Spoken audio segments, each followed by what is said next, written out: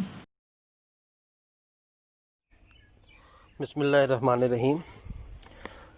آج ہم ویڈیو میں پڑھیں گے کہ خارجہ پالیسی کیا ہوتی ہے اور ساتھ ہی یہ بھی کہ اس کا مقصد کیا ہوتا ہے۔ تو سب سے پہلے پڑھتے ہیں کہ خارجہ پالیسی کیا ہوتی ہے۔ کوئی بھی ایک شخص روزمرہ زندگی میں کسی نہ کسی طریقے سے کسی دوسرے فرد کے ساتھ تعلق رکھنے پر مجبور ہوتا ہے۔ مثلاً کھانے پینے کے لیے، غذا کے حصول کے لیے اس کا انحصار کسان پر ہوتا ہے، یا گھر کی تعمیر کے لیے اسے معمار اور عمارتی سامان کی ضرورت ہوتی ہے۔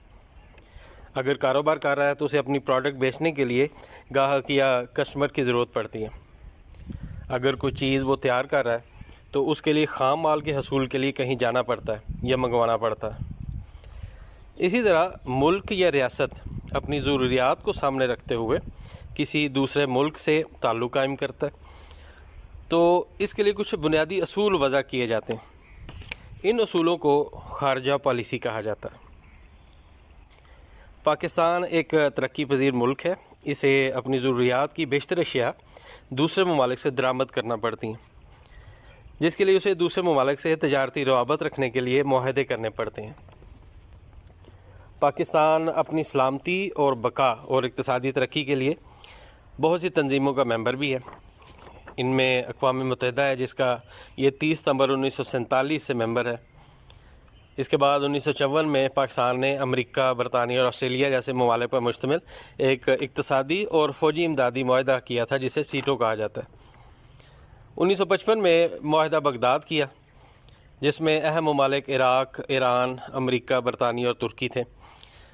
عراق فوجی انقلاب کے بعد اس سے نکل گیا، تو اس معاہدے کا نام جو ہے وہ سینٹو رکھ دیا گیا۔ 1964 میں ترکی، پاکستان اور ایران نے بھی علاقائی ترقی کے لیے ایک تنظیم بنائی، جسے RCD کہا جاتا تھا۔ یہ تنظیم 1979 میں انقلاب ایران کی وجہ سے ٹوٹ گئی، تو پھر دوبارہ انہی ممالک نے نئی تنظیم ECO کا قیام عمل میں لایا، جس کا مقصد ان ممالک کی ترقی کے لیے یکساں اور مربوط قسم کی اقتصادی پالیسیاں بنانا تھا۔ مسلم ممالک کے ساتھ برادرانہ تعلقات کا پاکستان ہمیشہ سے خواہاں رہا ہے۔ چنانچہ اس سلسلے میں 1969 میں تقریباً 57 ممالک پر مشتمل ایک اسلامی اتحاد بنایا گیا، جسے OIC کا نام دیا گیا، اور پاکستان نے اس کے قیام میں اہم کردار ادا کیا۔ وقت اور حالات کے بدلنے کے ساتھ پاکستان نے کئی اور معاہدے بھی کیے جو کہ ملکی ترقی اور خوشحالی کے لیے ضروری تھے۔ اب ہم آتے ہیں کہ ان معاہدوں کی یا ان اصولوں کی ضروریات کیوں پیش آتی ہیں اور ان کا مقصد کیا ہوتا ہے۔ پہلا مقصد یہ ہے کہ ملک کی سلامتی اور خود مختاری۔ ملک کی خارجہ پالیسی ملک کی سالمیت کے تحفظ کے لیے بنائی جاتی ہے، اور اس لیے خارجہ پالیسی کو ملک کی سالمیت کا ضامن ہونا چاہیے۔ کمزور خارجہ پالیسی سے ملک کی سالمیت خطرے میں پڑ سکتی ہے۔ مثال کے طور پر پاکستان نے اپنے ایٹمی پروگرام پر کوئی سودے بازی نہ کی، جس کا نتیجہ یہ نکلا کہ پاکستان مسلم دنیا کا واحد ایٹمی ملک بن گیا۔ کسی ملک کی خود مختاری ہی اس کی کامیابی کا اہم زینہ ہوتی ہے۔ پاکستان کی خارجہ پالیسی میں ملک کی سالمیت کی حفاظت کے ساتھ ساتھ دیگر ممالک کی حدود کا احترام کرنا بھی شامل ہے، یعنی پاکستان دوسروں کی سالمیت کا احترام کرتا ہے، اور چونکہ یہ اقوام متحدہ کا رکن بھی ہے تو اس کے بھی چارٹر کا پابند ہے۔ پاکستان نے آزادانہ خارجہ پالیسی کو اپنایا ہوا ہے، یعنی اگرچہ پاکستان کا زیادہ جھکاؤ امریکہ کی طرف ہے، لیکن اس کے ساتھ ساتھ روس اور چین جیسے بڑے ممالک سے بھی اس نے اقتصادی اور دفاعی معاہدات کر رکھے ہیں، تاکہ یہ نہ ہو کہ امریکہ ساتھ چھوڑ دے تو ملک کی سالمیت جو ہے وہ خطرے میں پڑ جائے۔ اس میں اب دوسرا مقصد جو ہے وہ ہے نظریاتی سرحدوں کا تحفظ جو ہے۔ پاکستان چونکہ ایک نظریاتی ریاست ہے، پاکستان نظریہ اسلام پر وجود میں آیا، اس لحاظ سے اس کی خارجہ پالیسی کی اہمیت مزید بڑھ جاتی ہے۔ پاکستان کا استحکام بھی نظریہ پاکستان کے تحفظ میں مضمر ہے، ورنہ تو ہندوؤں کے مطابق بر صغیر میں رہنے والے تمام لوگ ہی ہندوستانی تھے اور علیحدہ وطن کے مطالبے کا مقصد ہی نہیں رہ جاتا۔ لہذا پاکستان اپنی نظریاتی سرحدوں کی حفاظت کے لیے بھی کوشاں ہے۔ اس سلسلے میں پاکستان دنیا میں موجود مسلم ممالک کے ساتھ بہتر اور قریبی تعلقات قائم کرنے پر زور دیتا ہے۔ مختلف اسلامی تنظیموں کا نہ صرف یہ ممبر ہے بلکہ ان کے قیام میں بھی اہم کردار ادا کرتا رہا ہے۔ مسائل سے گھرے مسلم ممالک جیسے فلسطین، بوسنیا، کشمیر اور افغانستان وغیرہ ہیں، ان کی ہر ممکن طریقے سے مدد کر رہا ہے۔ علامہ اقبال کے نظریہ قومیت کے مطابق پاکستان پورے عالم کے مسلم ممالک کو ایک امت جانتا اور مانتا ہے۔ تیسرا مقصد ہے جی اقتصادی ترقی۔ اقتصادی ترقی کسی بھی ملک کی سالمیت کے لیے بہت اہمیت کی عامل ہوتی ہے۔ اقتصادی طور پر مضبوط ملک خود مختاری اور دفاعی مضبوطی میں بہت آگے ہوتا ہے۔ پاکستان ابھی ایک ترقی پذیر ملک ہے، لہٰذا اسے اپنی اقتصادی ترقی کے لیے مختلف ممالک سے اچھے تعلقات قائم کرنا پڑتے ہیں تاکہ معاشی مدد حاصل ہو سکے۔ ملک میں ایسی پالیسی تیار کی جاتی ہے کہ سرمایہ کاری بڑھے، دنیا کے مختلف ممالک کو سہولت دی جاتی ہے کہ وہ یہاں کاروبار میں سرمایہ کاری کریں، لیکن ساتھ ہی اس بات کو بھی مد نظر رکھا جاتا ہے کہ اس سرمایہ کاری سے ملک کی سالمیت کو خطرات نہ لاحق ہو۔ ایسی شرائط نہ رکھی جائیں جو کہ ملک کی خود مختاری کو متاثر کرتی ہوں۔ پاکستان میں تجارت، سرمایہ کاری اور نجکاری کے لیے ماحول کو سازگار بنایا گیا ہے تاکہ زیادہ سے زیادہ سرمایہ کار راغب ہوں اور ملکی معیشت ترقی کی طرف گامزن ہو۔ چوتھا ہمارا آخری پوائنٹ ہے کہ ثقافتی ترقی۔ کسی بھی ملک کی تہذیب و ثقافت کی اہمیت کا اندازہ لارڈ میکالے کے اس بیان سے لگایا جا سکتا ہے جو اس نے ایک خطاب میں ہندوستانی ثقافت کے بارے میں دیا تھا کہ ہم ہندوستان کو کبھی بھی فتح نہیں کر سکیں گے جب تک کہ ان کی تہذیب و ثقافت کو بدل نہ ڈالیں۔ بر صغیر کی تاریخ میں مسلم ثقافت نے گہرے رنگ چھوڑے ہیں اور پاکستان کا مطالبہ بھی اسی بات کو سامنے رکھتے ہوئے کیا گیا تھا کہ اگر انگریزوں کے جانے کے بعد ہندو غالب آ گئے تو مسلمانان ہند کی تہذیب و ثقافت تباہ ہو جائے گی۔ لہٰذا پاکستان اپنی تہذیب و ثقافت کی بنیاد پر قائم ہوا اور اس کو حق حاصل ہے کہ وہ اس کی حفاظت بھی کرے اور ترویج بھی۔ بہت سے غیر ملکی پاکستانی تہذیب و ثقافت سے متاثر ہو کر نہ صرف پاکستان میں آباد ہو گئے بلکہ کئی نے اسلام بھی قبول کر لیا۔ پاکستان سے کئی ثقافتی اور مذہبی وفود دنیا کے مختلف ممالک میں جاتے ہیں جو پاکستانی ثقافت کی تشہیر و ترویج میں اہم کردار ادا کرتے ہیں۔ پاکستان نے اپنی خارجہ پالیسی میں اس بات کو بھی مد نظر رکھا ہوا ہے کہ وہ ملکوں کے درمیان ثقافتی سطح پر بھی تعلقات کو مضبوط کریں۔ گریٹ لینتھ آج ہم نے پڑھا خارجہ پالیسی اور پاکستان کی خارجہ پالیسی کے مقاصد۔ آپ نے نیٹ اینڈ کلین لکھ کے مجھے ان باکس میں سینڈ کرنا ہے اور یاد کر کے سنانا بھی ہے۔ آپ کا کام انشاءاللہ چیک کیا جائے گا اور سننے کے بعد رسپانس بھی دیا جائے گا۔